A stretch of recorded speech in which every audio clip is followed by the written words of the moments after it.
ॐ अज्ञानतिमिरन्धस्य ज्ञानाञ्जनशलाकया चक्षुरुन्मिलितं येन तस्मै श्रीगुरवे नमः।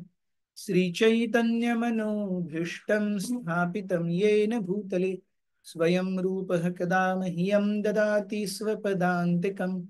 वन्देऽहं श्रीगुरुः श्रीयुतापदकमलं श्रीगुरुन् वैष्णवांश्च श्रीरूपं साग्रजातं सहगण रघुनाथान्वितं तं ये एक ही टीचर इकोनॉमिक्स में पढ़ाते हैं, बिजनेस स्टडीज से लेकर। यही मैं सोच रही थी, ये कैसे पढ़ा पाएगी मैथ और अकाउंट से एक ही टीचर। श्री राधा कृष्ण पादान मैम, ललिता यही श्री तो मैं सोच रही थी, तब उसने बोला कि वो इसको भी पढ़ाती है, कृष्ण बिजनेस स्टडीज भी पढ़ाती है। हो जगतपते गोपेश गोपिका कांत राधा कांत नमोस्तुते। तप्त कांचन गौरांगी राधे वृंदावनेश्वरी वृषभानुसुते देवी प्रणमामि हरिप्रिये। वाञ्छाकल्पतरुभ्यश्च कृपा सिन्धुभ्य एव च पतितानां पावनेभ्यो वैष्णवेभ्यो नमो नमः। जय श्री कृष्ण चैतन्य प्रभु नित्यानंद श्री अद्वैत गदाधर श्रीवासादि गौर भक्तवृंद। हरे कृष्ण कृष्ण कृष्ण हरे हरे हरे राम राम राम हरे हरे। हिंदी इंग्लिश?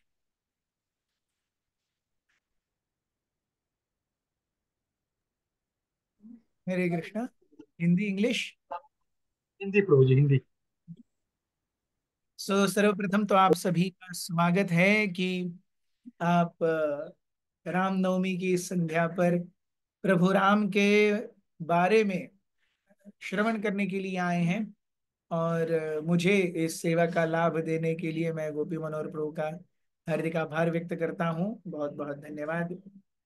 आज रामनवमी के उत्सव पर हम वाल्मीकि जी के बारे में और रामायण के गठन के बारे में और प्रभु राम के कुछ भक्तों के चरित्र के बारे में श्रवण करने का प्रयास करेंगे।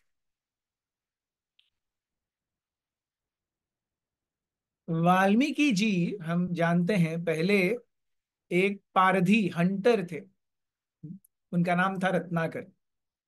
और वो उन्होंने इतना पाप किया था जानवरों को मार के कि जब नारद मुनि उनके पास आए और उन्हें अगला जीवन क्या होने वाला है बताया, तो रत्नाकर भयभीत हो गए और कहने लगे यहाँ से इससे बचने का क्या उपाय है। तो नारद मुनि कहते आप राम का नाम लो।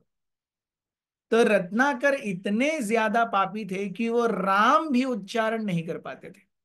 वो राम भी उच्चारण नहीं कर पाए। तो तब नारद मुनि ने उनसे कहा ठीक है आप मरा बोलो। यस, आप पारधी हो, आप जानवरों को और पक्षियों को मारते हो, आप मरा मरा, अरे ये मरा, अरे वो मरा, चलो इसको मार दिया, मरा मर। तो रत्नाकर ने जब करना शुरू किया मरा मरा मरा, और भगवान ने उसे लिया राम राम राम। इस तरीके से रत्नाकर वाल्मीकि बने। और वाल्मीकि बनने के बाद में यस, जो सबसे सुंदर काव्य है इतिहास का रामायण, उसकी जगह। तो वाल्मीकि जी का हम देखेंगे, वी ऑलवेज हैव होप। अगर वाल्मीकि इतने ज्यादा पापकृष्ट हैं कि वो राम का नाम भी नहीं ले सकते, और वहां से वो रामायण के गठन तक आते हैं, मतलब राम के नाम में कितनी शक्ति है आप सोचिए। Yes, so much power just in the name. So Valmiki मुनि को रामायण में ही दो श्लोकों के साथ संबोधित किया गया है। प्रथम श्लोक है कूजंतम राम रामेति मधुरम मधुराक्षरम आरुह्य कविता शाखा वंदे वाल्मीकि कोकिलम। सो कूजंतम राम राम इति मधुर मधुर अक्षर। सो वाल्मीकि नामक एक कोकिला क्या कर रही है, कविता नामक इस वैदिक साहित्य की शाखाओं पर बैठ करके राम राम राम इसका नाद कर रही है। सो कूजंतम राम राम इति मधुर मधुर अक्षर। राम, हम देखेंगे हम में से कितनों का ये एक्सपीरियंस है कि रामायण सुनने में भागवत और चैतन्य चरितामृत और डेफिनेटली भगवत गीता से ज्यादा रसपूर्ण लगती है। How many of us have this experience? Ramayana to hear is more rasa than Krishna Leela, Bhagavat. How many of us have this feeling, have this experience? Ramayana immediately connect करता है, रस देता है। तो कूजंतम राम राम इति मधुर मधुर अक्षर आरुह्य कविता शाखा। सो अगर वैदिक ग्रंथों को एक पेड़ के रूप में संकल्पना की जाए तो पेड़ की जैसी अलग अलग शाखाएं होती हैं, वैसे ही वेदों की अलग अलग शाखाएं हैं। तो श्रुति है या वेद हैं, और स्मृति है, पुराण है, इतिहास है, उपनिषद है, और काव्य भी है। सो ये जो काव्य रूपी वैदिक ग्रंथों की शाखा है, उसके ऊपर वाल्मीकि नामक एक कोकिला बैठी है और मधुर मधुर राम नाम का उच्चारण कर रही है। This is one glorification of Valmiki in Ramayana. Second is Valmiki मुनि सिंहस्य कविता वनचारिणा शृण्वन् राम कथा नादम को न याति पराम गतिम।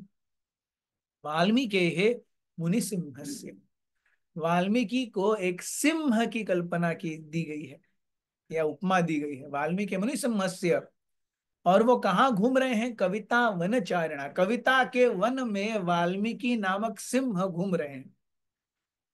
और जैसे वन में जब सिंह दहाड़ता है बाकी सारे चुप हो जाते हैं, वैसे ही बाकी इस कविता के वन में कितने ही पशु पक्षी होंगे, लेकिन जब वाल्मीकि के रामायण की बात आती है तो ये एक ऐसा काव्य है जिसके सामने बाकी सारे कवि एकदम शांत बैठ जाते हैं और सुनने लगते हैं।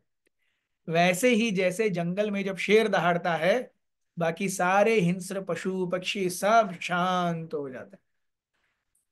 सो शृण्वन् राम कथा नादम, ऐसे राम कथा के नाद को सुन करके को न याति पराम गतिम, कौन भगवत धाम प्राप्त नहीं करेगा।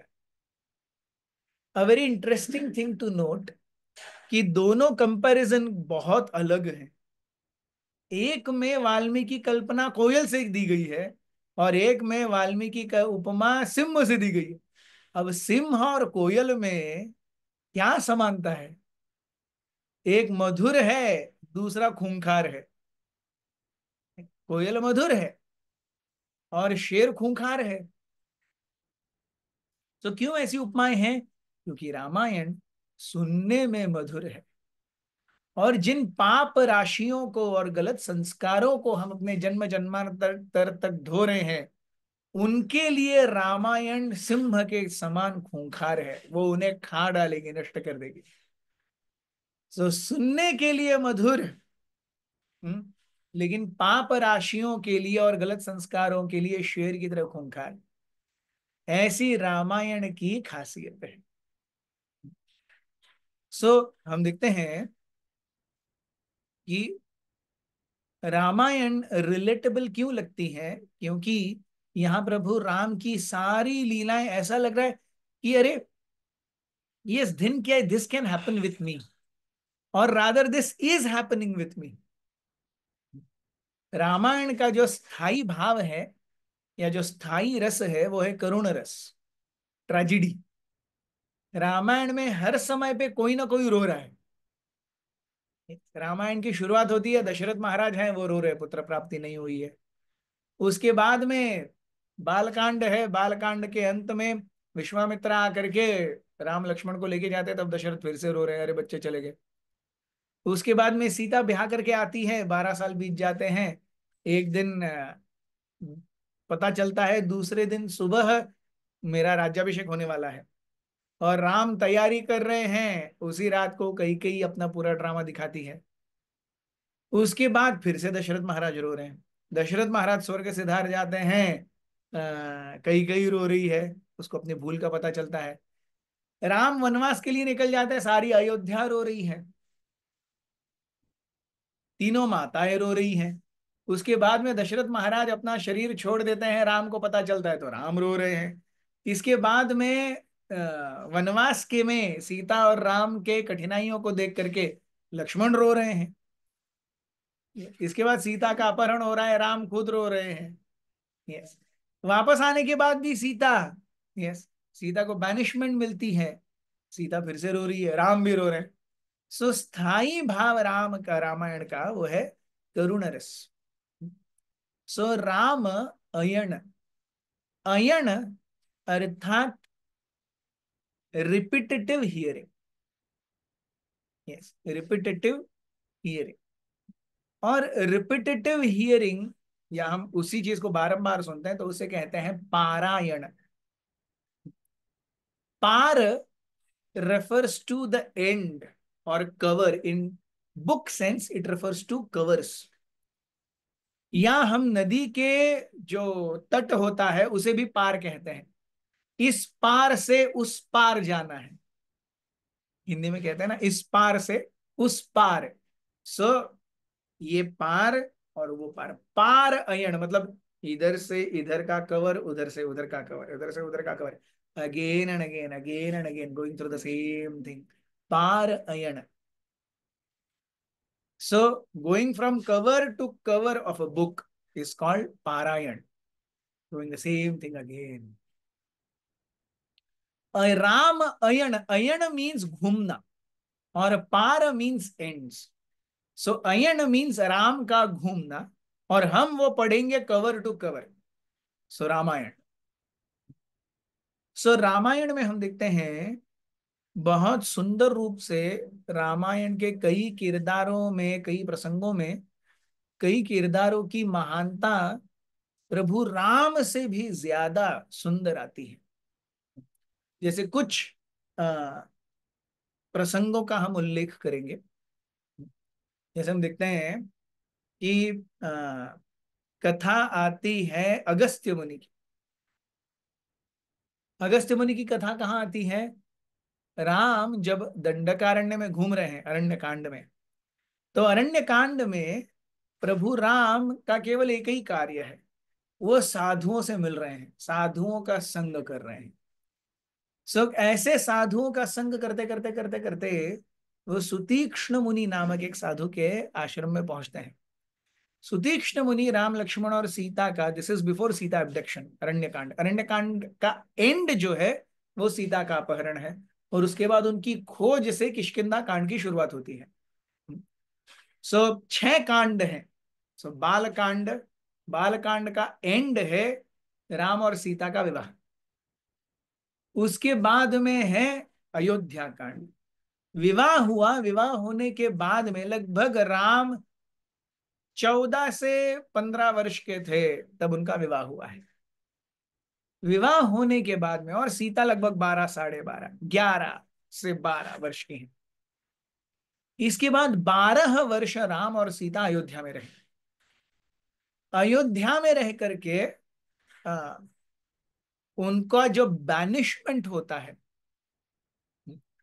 एक रात की कहानी है, तो उनका जो बैनिशमेंट होता है और राम लक्ष्मण और सीता वनवास के लिए निकल जाते हैं, यहाँ पर अयोध्या कांड खत्म हो जाता है। यहाँ तक अयोध्या कांड है, शादी तक बालकांड, वनवास निकलने तक अयोध्या कांड। वनवास में 13 साल गए,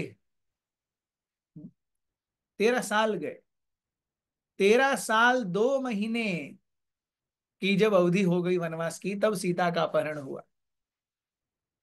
सो सीता के अपहरण तक क्या चलता है? अरण्य कांड चलता है। उसके बाद में किष्किंधा कांड, राम और लक्ष्मण सीता की खोज कर रहे हैं। सो खोज करते करते करते वो किष्किंधा क्षेत्र पहुंचते हैं, जो आज का मॉडर्न हम्पी है, हम्पी हॉस्पिट। वहां राम और लक्ष्मण की मुलाकात हनुमान जी, सुग्रीव इत्यादि से होती है। वाली का वध होता है। यस। और फिर 4 महीने का चातुर्मास्य आता है। सुग्रीव राज्य गद्दी पा करके और अपनी पत्नी और सुग्रीव की पत्नी को प्राप्त करके बहुत खुश हो जाता है, भोग विलास में डूब जाता है। यस। और फिर लक्ष्मण आते हैं, चेतावनी देते हैं और सुग्रीव 4 टुकड़ियों को 4 दिशाओं में भेजते हैं, सीता की खोज करके आओ। यस। और फिर तीनों टुकड़ियां वापस आ जाती हैं। दक्षिण की टुकड़ी को 2 महीने हो जाते हैं। सुग्रीव ने 1 महीने का समय दिया था, 1 महीने के अंदर आप वापस आना है, नहीं तो आप सबको काट देंगे। 2 महीने हो गए। 2 महीने होने पर ये जो दक्षिण भारत की टुकड़ी है वो सेतु बंद पहुंचती है। उसके आगे केवल यही है, क्या है, समुद्र ही समुद्र है। सो यहां पर वो निराश हो जाते हैं, अब क्या करें। सो यहां पर अ, इसका किष्किंधा कांड का अंत है। फिर संपाति मिलते हैं, संपाति जो कि जटायु के बड़े भाई हैं। फिर संपाति कहते हैं वो मैं वहां लंका देख रहा हूं, वहां पर रावण को भी देख रहा हूं, और एक स्त्री बहुत सुंदर है, लेकिन कालवश वो बहुत ज्यादा बिखर गई है, तितर बितर हो गई है। ऐसी स्त्री को मैं भी देख रहा हूं वहां पे। यस, संपाति कहते हैं। And then Hanuman ji says I will jump over, who will jump over, and I will jump over. यहां से शुरुआत होती है सुंदरकांड की। फिर वो मिलते हैं सीता मैया से और अशोक वाटिका को तहस नहस करते हैं। राम मेघनाथ के साथ युद्ध करते हैं, रावण के साथ में वार्तालाप करते हैं, पूरी लंका जलाते हैं, और वापस आ करके फिर से अपने सारे सगे साथियों से मिलते हैं। यहां तक सुंदरकांड चलता है। फिर सारी दक्षिण भारत की टुकड़ी वापस जाती है, वापस जा करके सभी को लेकर के आती है, युद्ध होता है, रावण मर जाता है, सीता मैया वापस राम से मिलती हैं, अग्नि परीक्षा वगैरह ये चीजें हैं, और राम वापस भरत के पास अयोध्या आते हैं। यहाँ पर युद्ध कांड समाप्त होता है। यस, ये रामायण के कांडों का विभाजन है। ये कांड भी बहुत सुंदर रूप से चलते हैं। रामायण में हम देखेंगे, रामायण है तो बहुत लंबी कहानी, लेकिन वाल्मीकि इस रामायण को का वृत्तांत या उसका ये बताते बताते जहां पर चाहिए वहां पर कथा को फास्ट फॉरवर्ड करते हैं, जहां पर चाहिए वहां पर वाल्मीकि कथा को बहुत अच्छा ब्रेक देते हैं। फॉर एग्जाम्पल प्रभु राम लक्ष्मण सीता राम लक्ष्मण शत्रुघ्न और भरत का जन्म होता है। जन्म होने के बाद उनकी नेक्स्ट लीला is when they are 16 years, almost 14 years. Just Vishwamitra का उनके हाथ मांगने से पहले कि हमें मुझे राम चाहिए, मैं उन्हें लेके जाऊंगा, इससे पहले सो बाल लीलाएं है ही नहीं। यस। सो वहां पर ऑलमोस्ट 12-13 ईयर्स जंप कर गए वाल्मीकि, वहां कुछ बताया ही नहीं है वाल्मीकि ने। इसके बाद जब यहां पर एक 12-13 ईयर्स एकदम जूम करके जाते हैं वाल्मीकि के, वहां बहुत फास्ट पेस्ट होता है। लेकिन राम का जब जन्म है और फिर विश्वामित्र मुनि के आने के बाद में ये जो 2-3 महीने हैं वो बहुत स्लो पेस में जाते हैं। क्या क्या हुआ वो सब बताते हैं। इसके बाद में अयोध्या कांड में 12 वर्ष राम और सीता दशरथ के महल में रहे। ऐसा नहीं है कि शादी होकर के आए और अगले ही महीने उनको निष्कासित कर दिया, ऐसा नहीं है, 12 साल वो एक साथ रहे। लेकिन ये वाल्मीकि बताते नहीं है। पूरा अरण्य कांड लगभग एक रात की कहानी है। जब कैकेयी के मन को मंथरा ने कलुषित कर दिया, उसके बाद दशरथ को किस प्रकार कैकेयी ने कलुषित कर दिया, दशरथ बहकावे में आ गए, अपने बुद्धि का उपयोग न कर सके, सारी अयोध्या कैसे कराह रही है, सुमंत्र रो रहे हैं, everybody is cursing Kaikeyi, Kaushalya रो रही है, सुमित्रा रो रही है, अयोध्यावासी रो रहे हैं। राम के आत्मनिग्रह, धैर्य पर इतना सुंदर विवरण है। अल्टीमेटली लक्ष्मण जिद करते हैं आने की, सीता जिद करती है आने की, और फिर ये सब निकल जाते हैं अयोध्या से बाहर, तमसा नदी के किनारे पहले रात का विश्राम करते हैं। यहां तक एक रात की कहानी, और एक रात और उसका दूसरा दिन, ये कहानी एकदम डिटेल में बताई गई है। फिर उसके बाद में अरण्य कांड में भगवान के 13 वर्ष बीते, 14 वर्ष अरण्य में ही बीते। सीता के किडनैपिंग तक, क्या क्या हुआ। पहले 11 महीने भगवान चित्रकूट रहे हैं एक साथ। वहां उसके बीच में फिर राम भरत मिलाप है। भरत रिझाने के लिए आते हैं, समझाने बुझाने के लिए आते हैं, राम मानते नहीं है। फिर भरत जा करके आए हैं, जब अयोध्यावासियों को पता चलता है तो अयोध्यावासी भी आने लगते हैं। और राम को लगता है यार सभी आके आके मुझे मिल रहे हैं, गिफ्ट्स दे रहे हैं, मैं उनके साथ बात कर रहा हूँ, मुझे रॉयल गिफ्ट भी मिल रही है, ये क्या वनवास है। So Ram decides to leave Chitrakoot and go down southwards. Yes. फिर वहां से चित्रकूट से निकलते हुए फिर पंचवटी में प्रभु राम आते हैं। इसके बीच में वो सारे ऋषि मुनियों से, शतानंद ऋषि, सुतीक्ष्ण मुनि, इन सबसे मिलते हैं। और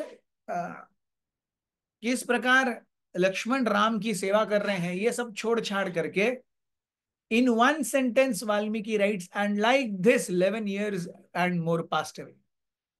तो एक सेंटेंस में वाल्मीकि रामायण को 11.5 साल आगे लेके जाते हैं, और बाकी सारी चीजें धीरे धीरे धीरे धीरे बता रहे हैं। फिर जो सीता का अपहरण है वो बहुत धीरे आता है। फिर किष्किंधा कांड, चातुर्मास्य के 4 महीने और उसके पहले का 1 डेढ़ महीना, जब राम मिले सुग्रीव से, वहां से लेकर के राम के वाली को मारने तक, वहां से लगभग 1 डेढ़ महीना। उसके बाद चातुर्मास्य के 4 महीने, जहां पर सुग्रीव ने कम्युनिकेशन राम और लक्ष्मण के साथ नहीं रखा, सो दोनों क्रोधित हो गए थे। इसके बाद में सो ये जो किष्किंधा कांड आता है, लगभग 4.5 5 महीने की कथा है। सुंदरकांड 1 रात्रि की कथा, हनुमान जी कैसे जंप किए, उन्होंने लंका में क्या देखा, सीता की कैसे खोज की, विभीषण से मिले, मेघनाथ के साथ युद्ध हुआ, कितने राक्षसों को मार डाला, रावण के साथ बातचीत हो गई, और पूछ जल गई तो उससे उन्होंने लंका के घरों को जलाया और वापस आ गए। 1 रात की कहानी सुंदरकांड। और उसके बाद में लगभग और 25 26 दिन की कहानी है युद्धकांड। सो ऐसे वाल्मीकि रामायण में, रामायण बहुत interestingly at different paces flow होती है। जैसे वाल्मीकि किसी भी चीज को अ, खास करना चाहते हैं, वो चीज उभर करके बाहर आती है। Yes. So Ramayana is like a पिटारा। हम देखते हैं, हम सूटकेस में चीजें भर के जाते हैं, और फिर सूटकेस खोलने के बाद देखता है, अच्छा आज कौन सा पहनूं, ये शर्ट और ये पैंट कॉम्बिनेशन है, या ये साड़ी ब्लाउज का कॉम्बिनेशन है, ये सलवार कुर्ते का कॉम्बिनेशन है, कौन सा पहनूं। सो जो पहनना है बाहर निकालते हैं, बाकी सब अंदर डाल करके बंद करके रख देते हैं। सो उसी प्रकार से रामायण में वाल्मीकि मुनि जितना जरूरी है उतना बाहर निकालते हैं, बाकी सब पिटारे में ही बंद रखते हैं। वी हैव टू अंडरस्टैंड कि ये महान साधुगण ऐसा क्यों करते हैं। 2 reasons. One is every shastra is made for a particular audience. हर शास्त्र हर किसी के लिए नहीं बना है। इन एज मच एज हर एक बुक, यस, टेक्स्ट बुक हर किसी के लिए नहीं बनी है। अब सेकेंड स्टैंडर्ड का बच्चा इंजीनियरिंग की टेक्स्ट बुक लेके पढ़े, उसे कुछ नहीं समझ में आएगा। हालांकि वहां सब कुछ है, बाकी के इंजीनियर उसको फॉलो करते हैं, लेकिन क्योंकि ये सेकंड स्टैंडर्ड में, he will not make a head and tail of it. So उसी प्रकार जब जीव के चेहरे पर माया का प्रभाव आ जाता है, so one is not able to distinguish क्या सही है क्या गलत है। और यहां से फिर राम की कथा को ऊपर नीचे करते करते at different paces Valmiki Ramayana की कथा बताते हैं। Another interesting point of Ramayana is, Ramayana में 24,000 श्लोक हैं। 24,000 श्लोक हैं। इन श्लोकों, इन प्रत्येक पहले श्लोक का पहला सिलेबल, पहला अक्षर, 1001वें श्लोक का पहला अक्षर, 2001वें श्लोक का पहला अक्षर, ऐसे 24 अक्षर लेंगे, उन्हें एक के पीछे एक लगाएंगे तो गायत्री मंत्र बनता है।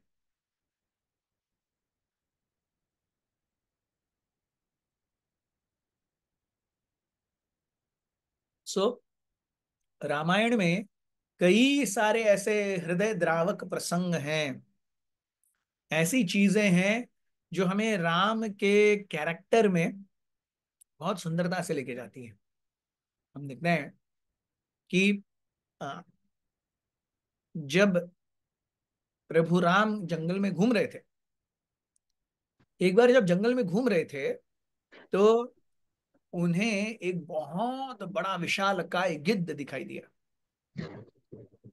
वो गिद्ध इतना बड़ा था कि एक बड़े से एक बड़े से पर्वत के ऊपर वो गिद्ध बैठा हुआ था। और इतना बड़ा गिद्ध भी, इतना बड़ा पर्वत भी उस गिद्ध के केवल पंजे में आ रहा था, छोटा सा। तो अगर गिद्ध का पंजा पर्वत से, बड़े पर्वत से भी बड़ा है, तो सोचिए वो गिद्ध कितने बड़े होंगे।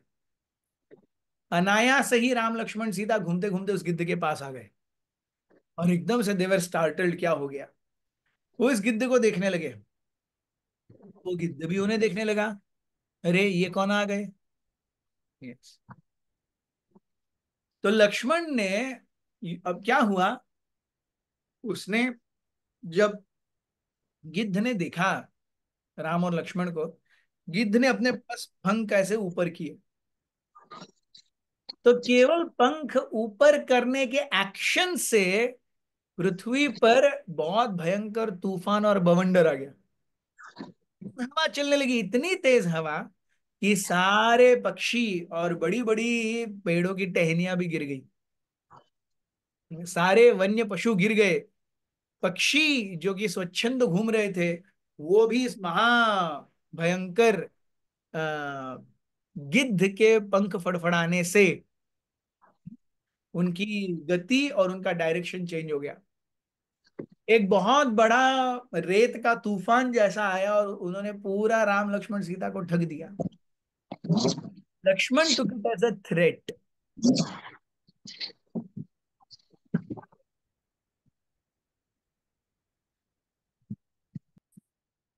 हम Lakshman took it as a threat. Lakshman ने तुरंत अपना बाण निकाला और अपना धनुष निकाला, बाण पे प्रत्यंचा लगा के खड़े हो गए, aiming at that old vulture. लेकिन जैसे ही उन्होंने देखा राम बाहर खड़े हैं बाजू में, तो उन्होंने तुरंत वो अपना बाण अपने कंधे पर लगा लिया, सॉरी धनुष अपना कंधे पर लगा लिया, बाण वापस रख दिया। क्योंकि वो जानते थे मैं इंपल्सिवली काम करता हूं, राम इंपल्सिवली काम नहीं करते। अगर ये सामने जो बैठा है वो गिद्ध पापी भी होगा, राक्षसी भी होगा, लेकिन भगवान उसे अपने सेल्फ डिफेंस का पूरा मौका देंगे और अच्छे से सुनेंगे भी। मेरे अंदर वो गुण नहीं है, मैं तड़ाक फड़ाक काम करने वाला आदमी हूं, जो होगा आगे देखा जाएगा। सो लक्ष्मण जो है वो तड़ाक फड़ाक काम करने वाले आदमी है। इवन भीम महाभारत में तड़ाक फड़ाक काम करना है। जो आगे रिजल्ट की मत सोचो, जो रिजल्ट है देखा जाएगा, आएगा नहीं आएगा वो बात की बात। अब भी जो सही करना चाहिए वो करना चाहिए। सो इस तरीके से हम देखते हैं कि उस गिद्ध ने अपने पंख फड़फड़ाए, लक्ष्मण ने अपना धनुष रख दिया, तीर भी रख दिया, और घूर करके दोनों एक दूसरे को देखने लगे। वो जो गिद्ध हैं वो देखते हैं कि ये जंगल में, इतने घने जंगल में मनुष्य क्या कर रहे हैं। मनुष्य इतने घने जंगल में कभी नहीं आते, प्लस उन्होंने साधु का वेश पहना हुआ है और दिखने में बिल्कुल साधु नहीं लगते। हम देखेंगे साधु दो प्रकार के होते हैं, एक तो जो भोपले के जैसे होते हैं और दूसरे जो गवारी की सिंग के जैसे होते हैं। आपको नॉर्मल फिट फैट साधु नहीं दिखेगा। यस, या तो वो भोपला होगा या तो गवारी की सिंग होगा। और ये जो गिद्ध हैं वो सोच रहे हैं अरे ये तो मतलब इनका शरीर कसरत कमाया हुआ शरीर है। साधु बहुत ज्यादा कसरत नहीं करते। सो डेफिनेटली ये साधु के वेश में है लेकिन साधु नहीं है। तब वो पूछते हैं आप कौन हो, आपका नाम क्या है। तब प्रभु राम कहते हैं मैं दशरथ नंदन राम हूं और कई और पिताजी की आज्ञा से यहाँ पर 14 साल का वनवास स्वीकार किया है। इसमें से 11.5 साल बीत गए, बस 2-2.5 साल बाकी हैं, बाद में हम वापस। तो उस समय जैसे ही अपना नाम सुनते हैं, दशरथ महाराज का नाम सुनते हैं, वो कहते हैं मैं दशरथ नंदन हूं। राम कहते हैं और ये मेरा भाई लक्ष्मण है। जैसे ही दशरथ का नाम सुनता है वो गिद्ध एकदम खुश हो जाता है।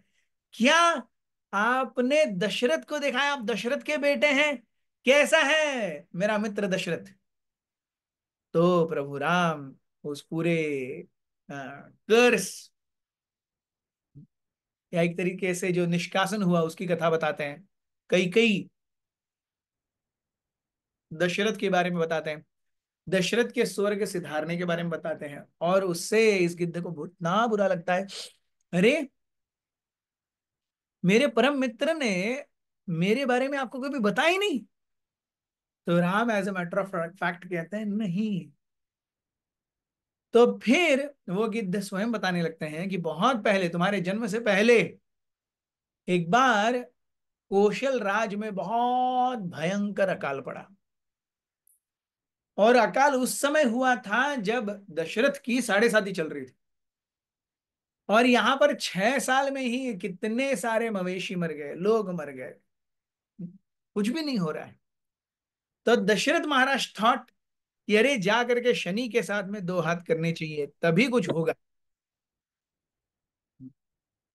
सो दशरथ महाराज अपने रथ पर बैठ गए और रथ पर बैठ करके शनि के पास जाने लगे। शनि ने अपनी वक्र दृष्टि, एनीवेज जो दशरथ महाराज की राशि पर हावी थी, उस वक्र दृष्टि से आ, उस रथ के ऊपर, उन्होंने रथ के ऊपर अपना ग्लांस किया, देखा।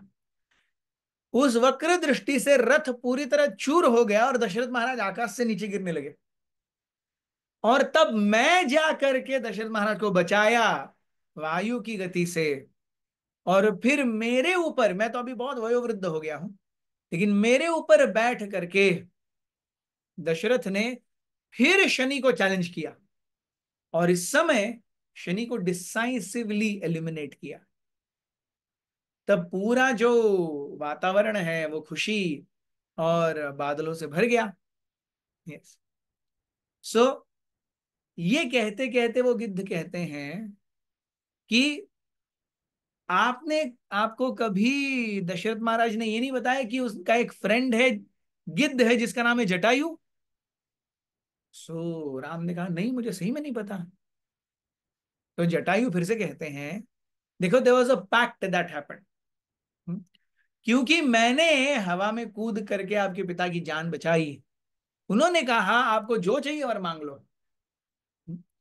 तब मैंने उन्हें कहा था कि देखिए, मेरा कोई बेटा नहीं है, आपका आगे जाकर के अगर कोई बेटा हो तो कृपया, मैं उसे अपने बेटे की तरह भी पालना चाहता हूं। वो मेरे साथ न रहे, लेकिन मैं उसे उसकी जगह पे पालना चाहता हूं, अपने बेटे के जैसे देखना चाहता हूं। तो दशरथ महाराज की तो उस समय कोई संतान नहीं थी। दशरथ महाराज ने कहा हाँ ठीक है, अगर आगे बेटा होगा तो फिर, अगर आगे बेटा होगा तो निश्चित रूप से वो आपको भी अपना पिता मानेगा। सो this is the link about why lord Ram did the श्राद्ध ऑफ जटायु।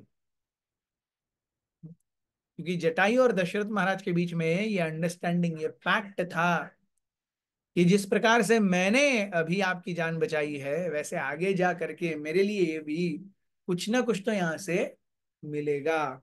यस, और आपका बेटा, आपके बेटे को मैं अपना बेटा करके भी संबोधित करूंगा। तो राम ने जटायु का भूरी भूरी आभार माना और कहने लगे आपको कहाँ जाना है?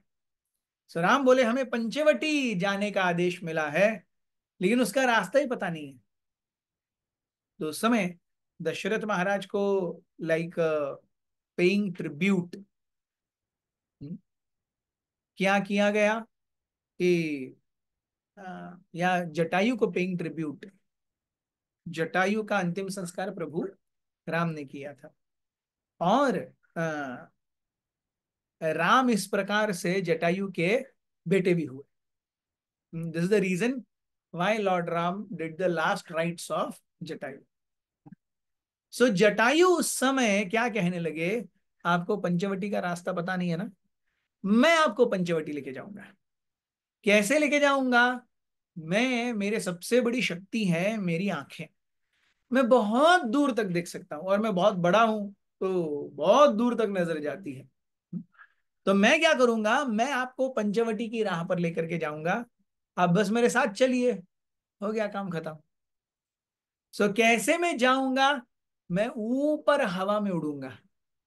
क्योंकि हमने देखा था जब जटायु ने पंख फड़फड़ाया तभी बवंडर आ गया। तो ऐसे कॉन्स्टेंटली ऐसे चलना है तो बवंडर कितने सहन करेगा आदमी? यस। तो उस समय जटायु ने कहा, मैं ऊपर आसमान में बहुत ऊंचा उड़ने लगूंगा, और मेरी परछाई आपके ऊपर होगी, आप मेरी परछाई में रहिए, और जैसे जैसे मेरी परछाई आगे बढ़ेगी वैसे वैसे मेरी परछाई के नीचे रहते जाइए, आपको मैं कहां पहुंचाऊंगा? पंचवटी पहुंचाऊंगा।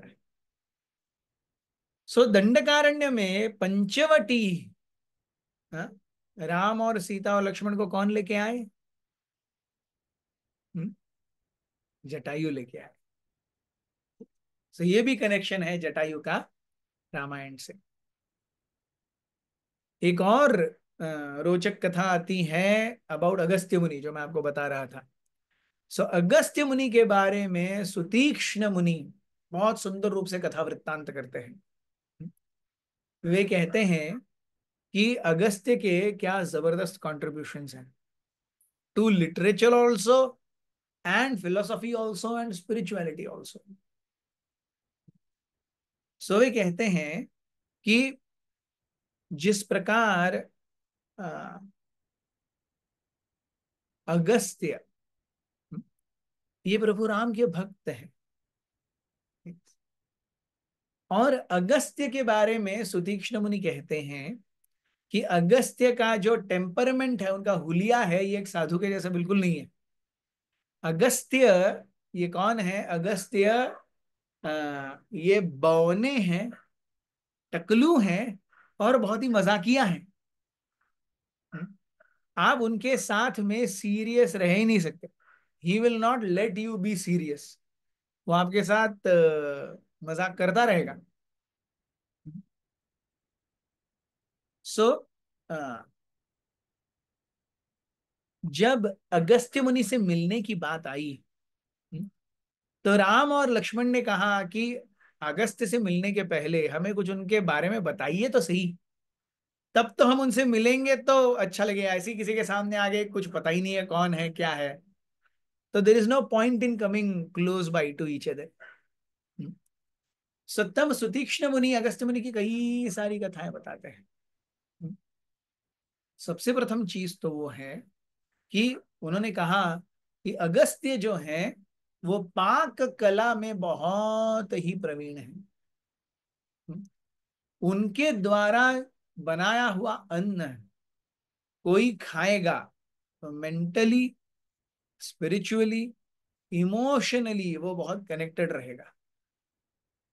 मेंटली, इमोशनली, स्पिरिचुअली वो बहुत कनेक्टेड रहेगा, क्योंकि कथाएं ही ऐसी हैं। तो कहने लगे, एक कथा मैं आपको बताता हूं। यस। सो हम देखते हैं श्रीमद् भागवत में कैसे अगस्त्य ऋषि आते हैं। यस। सो हम सभी ने वृत्रासुर की कथा सुनी होगी भागवत से। तो छठे स्कंद में वृत्रासुर की कथा आती है। सो वृत्रासुर एक असुर थे। उन्होंने बहुत सारे देवताओं को मार डाला, और बहुत हाहाकार मचाया। अंत में भगवान के पास सारे देवतागण गए और कहने लगे, त्राही माम, त्राही माम, त्राही माम। सो भगवान ने देखा, और जब भगवान देखते हैं तो वो सोचने लगते हैं कि अब इनको क्या बताऊं। तो भगवान कहते हैं, निश्चित रूप से मैं थोड़ी देर में आने वाला हूं, आप भी उस समय आना। हम्म, लेकिन इससे पहले हम कुछ और चीजें भी करेंगे। तो जब वृत्रासुर की बात बताते हैं देवतागण, तो उस समय वो कहते हैं, आप नीचे दधीची मुनि हैं, उनके पास जाकर के उनकी हड्डियां मांगो। उनकी हड्डियों से एक बहुत महान आयुध बनेगा जिसका नाम होगा वज्र। सो वज्र बना। सारे देवतागण दधीची के पास गए।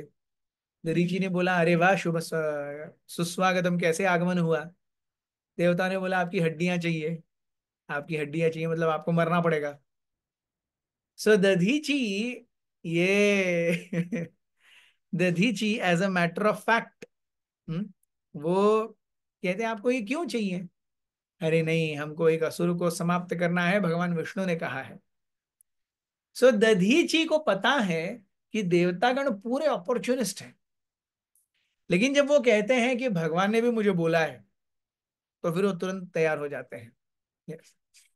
सो उस समय दधीची मुनि क्या करते हैं, अपने पूरे शरीर पर दही और शक्कर उड़ेल देते हैं, और सुरभि गाय आती है, और वो दही और शक्कर के साथ में दधीची मुनि के फ्लेश और मसल्स को भी लेके जाती है, निगल जाती है। And what remains is only bones, nothing else. ये हड्डियां ला करके विश्वकर्मा क्या करते हैं, एक वज्र बनाते हैं। भगवान स्वयं उसे हाथ में लेकर के उसे एम्पावर करते हैं। और इस वज्र का उपयोग किसके ऊपर होने वाला है? इस वज्र का उपयोग अब वृत्रासुर के ऊपर होने वाला है। और जब एक्चुअली वृत्रासुर और इंद्र की जो फाइट है, उसमें एंड में इंद्र इतना अपने मुंह की खाते हैं, यस, सो मच डिफीट, ही बिकम्स, अरे मैं सुसाइड कर लूंगा, सुसाइडल थॉट्स थे इंद्र में। सो देन इंद्र थिंक्स कि अब क्या करें। यस। सो वृत्रासुर को मारने के लिए जो वज्र वो भगवान देते हैं इंद्र को। वृत्रासुर और इंद्र का घमासान युद्ध होता है। युद्ध में वृत्रासुर इंद्र की सारी पार्टी को खत्म कर देता है। इंद्र का कोई भी अस्त्र शस्त्र काम ही नहीं कर रहा। फाइनली इतना सारा लैप्सेस देख करके इंद्र को सही में क्वेश्चन मार्क होने लगता है, ये वज्र भी काम करेगा या नहीं करेगा, क्योंकि बाकी कुछ तो असर ही नहीं किया, एक यही रह गया है, वज्र काम करेगा नहीं करेगा। तो जैसे ही वृत्रासुर को पता चलता है, वृत्रासुर कहते हैं, अरे ये भगवान विष्णु ने दिया है, ये काम करेगा ही करेगा, मार मुझे इससे, मारो मुझे। इंद्र को वृत्रासुर की गर्दन काटने में 1 साल लगा। कितना समय लगा? 1 साल केवल गर्दन काटने में। सोचिए, शरीर का सबसे नाजुक भाग होता है गर्दन, ऐसे करेंगे तो भी आवाज चेंज हो जाएगा। यस, सबसे नाजुक भाग। यस। लेकिन यहां पर भी क्या है, वो सबसे आ, इंद्र को इंद्र वृत्रासुर को ऐसी जगह काट रहे हैं जो सबसे आसान है काटने के लिए, गला। यस। और उसको मारने के लिए भी इंद्र को 1 साल तक खर्र खर्र खर्र खर्र करते रहना पड़ा। वृत्रासुर जब मर गए, तो भागवतम में हम देखते हैं, Vritrasura even though he dies is projected as a hero, and Indra, although he wins, he is projected as a villain. So this is the what do you say, rasa of perspectives. एक ही चीज को अलग अलग रूप में कैसे देखना है। जब वृत्रासुर मर गए, एक वैष्णव को मारने का पाप इंद्र को लगा। वृत्रासुर वैष्णव है, वैष्णवा नाम यथा शंभु। यस। वृत्रासुर का मारने का वैष्णव अपराध जो है वो इंद्र को लगा, और इंद्र का शरीर जलने लगा, दाहक हो गया। इससे बचने के लिए इंद्र क्या किए, इंद्र कैलाश मानसरोवर में जाकर, सॉरी, हाँ, कैलाश मानसरोवर में जाकर के छुप गए। जब कैलाश मानसरोवर में जाकर के छुप गए, तो स्वर्ग में कोई अधिपत्य करने के लिए है ही नहीं। तो कोई अधिपत्य करने के लिए है नहीं तो कैसे चलेगा, इज नॉट राइट। तो फिर उस समय कई बार तो देवताओं के बीच में ये भी बातचीत होती आ रही है, ये ब्रह्मा जी और शिव जी अपने आप को समझते क्या है, ऐसे वरदान ही क्यों देते जिससे हमको मुंह की बल खानी पड़े। यस। सो यहां पर इंद्र तो मानसरोवर के नीचे हैं, राज्य करने वाले कोई नहीं है। तो अब हुआ क्या, जो वृत्रासुर की जो आर्मी थी वो भी राक्षसों की थी, उनका नाम था कालकेय। सो कालकेय आर्मी ने देवताओं पर आक्रमण किया, और वो कब करते, स्ट्रेटेजिकली, जब सूरज डूब जाता है तो कालकेय राक्षस देवताओं पर आक्रमण करते। और हम देखते हैं कि अ, देवताओं पर आक्रमण करके जैसे ही सूर्योदय हो गया, वैसे ही कालकेय वहां से भाग गए और अपने सीक्रेट जगह पर आकर के रहने लगे। यही होता था रोजमर्रा का। सो कालकेय जब रोज आते और देवताओं को मारते, और जैसे ही सूर्योदय होता समुद्र के नीचे जाकर के छुप जाते। देवतागण फिर से विष्णु के पास गए, त्राही माम, क्या करें। तो उस समय भगवान ने कहा आप अगस्त्य मुनि के पास जाओ, इसका सोल्यूशन अगस्त्य मुनि के पास है। ये सारे आए अगस्त्य मुनि से मिलने, और अगस्त्य मुनि से मिल करके निवेदन करते हैं कि क्या करो। हम्म, उनका निवेदन क्या है कि हमें इन कालकेयों को मारना है, कैसे मारेंगे। तो अगस्त्य मुनि कहते हैं, one way I can do, you will be able to immediately see and kill Kalakeyas. तो सारे लोग मान जाते हैं, हम्म, कालकेयों को मारना जरूरी है।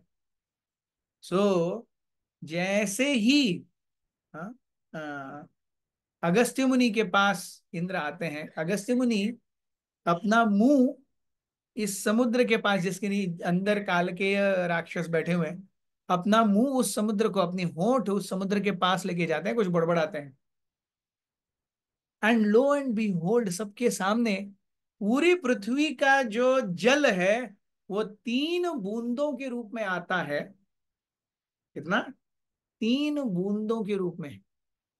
और अगस्त्य उसे पी जाते हैं। अब नीचे कालकेय सब दिख गए, कालकेय देख रहे, अरे अभी तो पानी है, नेक्स्ट मोमेंट पानी नहीं है, एंड दे आर एक्सपोज्ड। सो देवताओं ने बिना मेहनत किए इस प्रकार से कालकेयों को मार दिया। सो ये जो वृत्रासुर की कथा का अगला सेक्शन है, यहां पर कौन आते हैं? अगस्त्य मुनि। अगस्त्य का नाम भी बड़ा विचित्र है, अग और स्थ्य।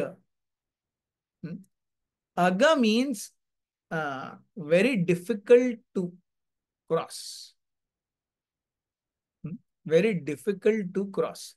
और स्त्य यानी he who has conquered something which is very difficult to cross, he has conquered over it, that is why he is called as Agastya.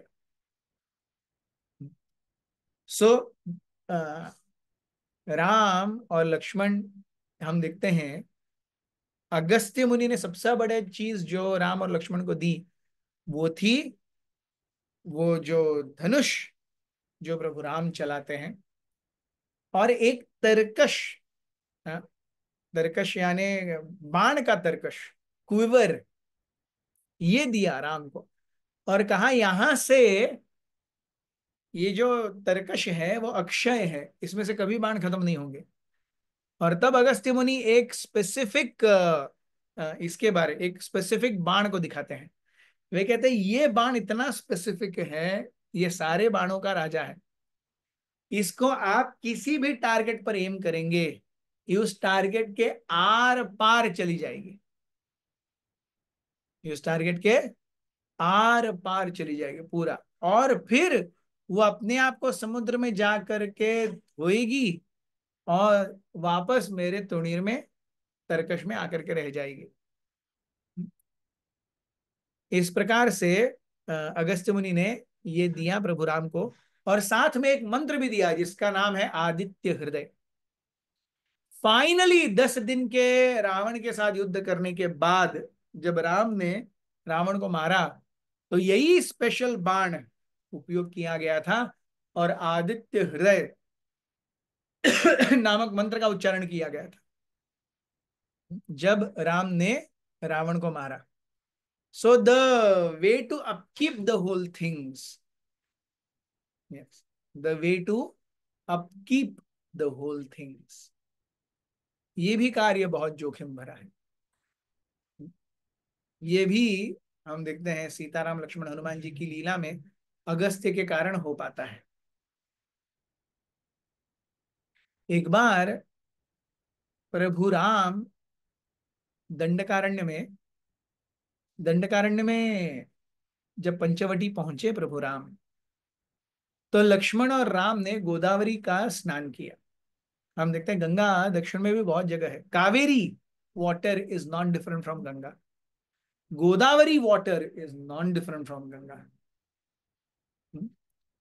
सो उत्तर भारत में एक गंगा है, दक्षिण भारत में दो गंगा है. सो एक और सुंदर प्रसंग हम देखेंगे अरण्य कांड से ही, जब प्रभु राम लक्ष्मण और सीता ये पंचवटी आए और दोनों ने स्नान किया. सीता थोड़े दूर स्नान करने के लिए चली गई और लक्ष्मण बोलते हैं राम से कि आप मुझे बताओ आपको कैसा घर चाहिए. राम कहते हैं ये मुझे क्यों पूछ रहे हो, आप अपने हिसाब से बनाओ, जैसा चाहिए वैसा बनाओ. तो उस समय लक्ष्मण रोने लगते हैं. वे कहते हैं कि आप मुझे सेवा नहीं दे रहे हो, इसका मतलब मैंने आज की सेवा अच्छी नहीं की है, इसीलिए आप मुझे और सेवा नहीं देना चाहते. तो लक्ष्मण ये प्रायः रोने लगते हैं. राम उनकी स्वामी भक्ति को देख करके अत्यंत खुश है. सो बहुत मेहनत के बाद वो पूरी कुटिया तैयार होती हैं और सीता और राम उसमें रहने लगते हैं. जब कुटी को देखने के लिए राम सीता पहली बार आते हैं और उस कुटी की सुंदरता को देखते हैं, यस, नीचे एकदम फाइन चिकनी बालू, गोबर और कुशा घास का बहुत थिक लेयर दिया हुआ था.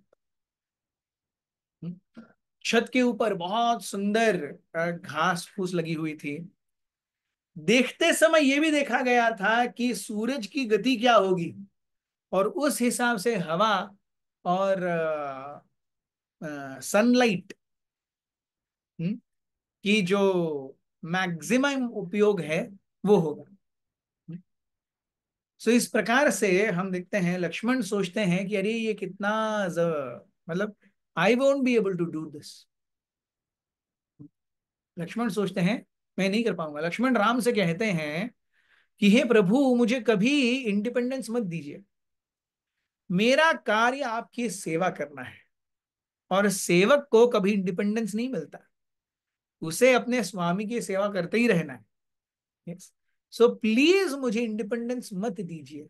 It is giving me a sense कि अरे I have not done something so nice, इसीलिए आप मुझसे सेवा छीन रहे हैं, तो कृपया आप बताइए. तो तब राम और लक्ष्मण एक दूसरे के हाथों में हाथ डाल करके 2-3 घंटा घूमते हैं. फाइनली एक पठार के ऊपर राम कहते हैं यहां कुटी बनाओ, एग्जैक्टली जैसे चित्रकूट में थे. लक्ष्मण खुश, एवरीवन खुश. सो पूरा घर बन जाता है, कुटिया बन जाती हैं और बनने के बाद में राम और Sita even before the invitation of Lakshman अपने आप कुटिया के अंदर चले जाते हैं और देखते हैं. और सीता मैया और राम ये बहुत ज्यादा, they feel so very happy and elated. तो उस समय राम लक्ष्मण को कहते हैं हे लक्ष्मण, आप कृतज्ञ हो, आप धर्मज्ञ हो, और आप सारज्ञ हो. सारज्ञ, धर्मज्ञ, कृतज्ञ. सार सारज्ञ या भावज्ञ किसी भी तरीके से. तो लक्ष्मण कहते हैं ऐसे कैसे. तो राम कहते हैं